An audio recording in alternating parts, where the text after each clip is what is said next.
Hi guys and gals, I thought I'd give you a tour of the Henson lot or the Chaplin lot, whichever you prefer. I'm a fan of both, so it was kind of the best of both worlds for me. That's Billy. One of the awesome things about the Jim Henson Company is that they let you bring your pets onto the lot and they get to chill with you in your office for the workday, and it just makes things a lot more fun and interesting. Walking out of the office area into the courtyard, and right here, they have the parking lot for some of the executives and whoever else would rent out the space in this little area. This is the back of the studio. That's the old carpenter shop from the Chaplin days. He built his sets there. Henson calls it the barn now because it looks like a big, huge barn. And that's where the creature shop was when I was there. The big blue dinosaur. Man, that thing scared me the first month or two I was there because I forgot that it was there, and I'd walk around the corner every day and it'd be right there in my face. I think the creature shop has now moved to the Burbank area of the San Fernando Valley, so I was lucky to be there when I was, and I got to walk through it lots of times. Chaplin fans will recognize this. This is the passageway, the supposedly haunted passageway between the recording studio and the schoolhouse, and these were the old dressing rooms that Chaplin's actors and actresses would use. You can see them in the 1918 film How to Make Movies that Chaplin did, and they're all hanging out of the windows and the doors and stuff. On the left right there around the corner is where the sidewalk is, where Chaplin has his footprints, and the courtyard with all those umbrella tables. People would have meetings and stuff out there all the time, and so I didn't want to go out there and disturb them. This is the view of the courtyard coming back from the other way, walking from the cottages where Lisa and Brian Henson's offices are and where Chaplin's old office used to be. This is the area that you see when you look in from the front gate, if you have ever stood outside of the studio and looked in. This red building on the right is called the schoolhouse because it looks like a schoolhouse. Henson names all of the buildings after what they look like. And they rented it out to musicians and stuff. And I think the Jonas Brothers had their studio and their offices right there, and they'd hang out by these benches all the time. The carpenter shop in the back, or the creature shop, I should say.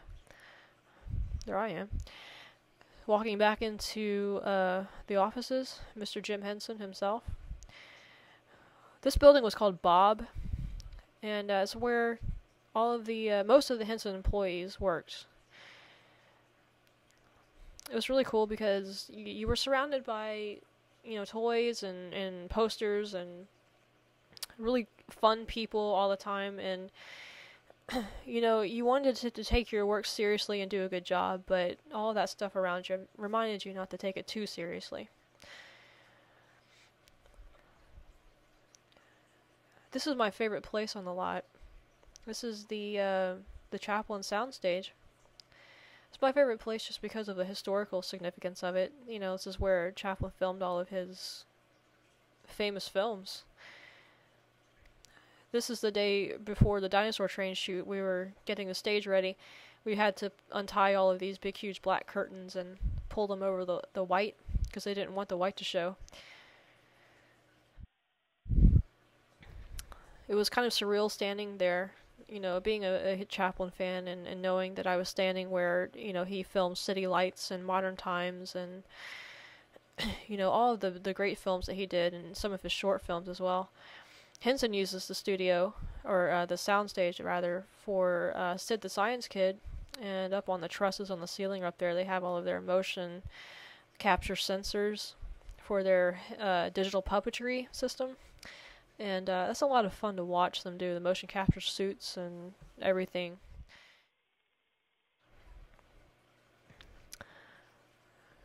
And JHC, Jim Henson Company. Bunch of wood or something. I don't know what that was. This is the original pulley systems and stuff from the stage when it was built back in 1917, 1918. Henson does a really good job of maintaining the history of the lot.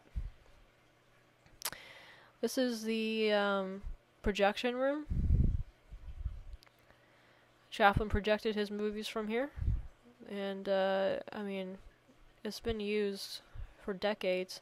That's the original equipment from when the studio was built.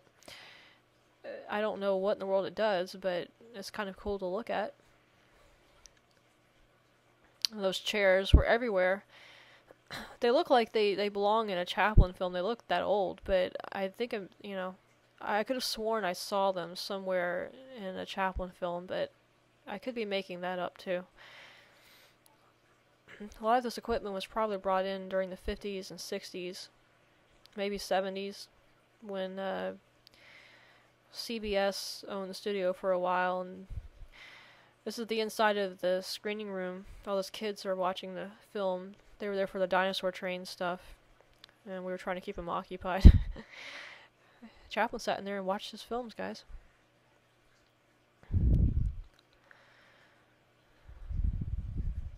I know CBS filmed like Superman and Perry Mason on that soundstage back in the day. This is the outside of the cottages, and Lisa Henson's office is on the right there. That's where Edna Purviance used to have her dressing room, for you Chaplin buffs. This is Chaplin's old office right here. And Brian Henson is now in there. And this is a reception area. I went to the reception area while I was there, but I never went into the actual office of Brian Henson, aka Chaplin's office, just because I didn't work with him hardly at all, and it would have been weird for me to ask to go and peek inside the office, so I made do with looking at the reception area. But I did go into Lisa's office quite a bit because I got to work with her. On the right, that recording studio is where the pool used to be back in the 20s. And right there, around the corner, was where I would come into the lot every day, around the creature shop. There's the outside of Bob. That's where the back lot used to be. Chaplin would build all of his huge sets and do all of his outdoor scenes in the back lot. You see people walking and driving around. I was trying to be discreet with the camera, that's why you're looking at the sky right here. Part of our contract for working there was that we couldn't bother the other actors and musicians that might be renting out the spaces, and so I didn't want to get them on camera at all, because that would have been unprofessional, and we had to maintain a professional environment for them. More of the courtyard. On the right up here is the reception area, and they pay homage to Chaplin, like gangbusters in there. There's just pictures all over the wall, and the vault's in there.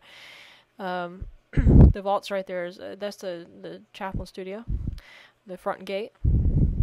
The vault's right there on my right, and you can access it from the outside. I don't know why I didn't show it.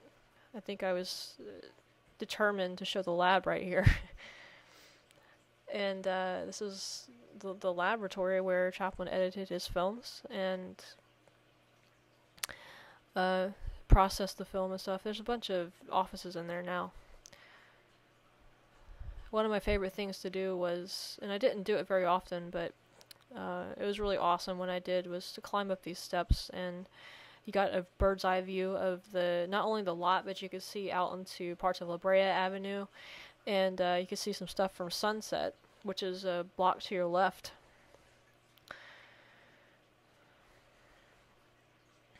Right there, where the back lot used to be, a bunch of trees and buildings now. The schoolhouse. In the background you see the recording studio with all the vines on it. The courtyard. My favorite view, Kermit and tipping his Chaplin bowler hat to LA. You see cottages right there, the screening room on the right, on the bottom right. And that's it, guys. I appreciate you guys watching. I hope you enjoyed it.